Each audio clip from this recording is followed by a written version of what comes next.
ở chỗ chặt mấy ấy khóc lao quá lần nè thuyền nè thuyền nè ấy ta nào với nhỉ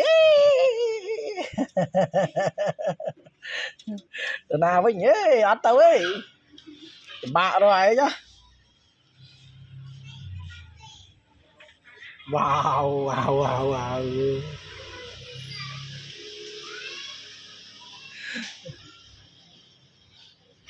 rất là rói lươn chơi á mà chích ông lời cho ta cơn cho này lười á vậy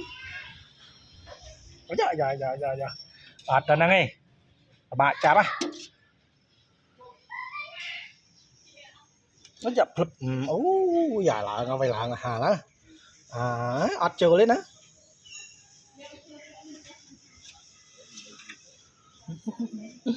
mình sư bạc kề vậy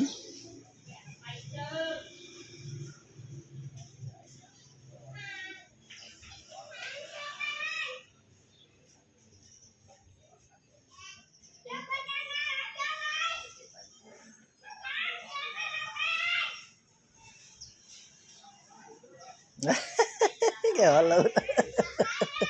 kìa cầm đại cho cầm đại chờ lời cho cầm đại tiền lời mày hả cho cầm đại tiền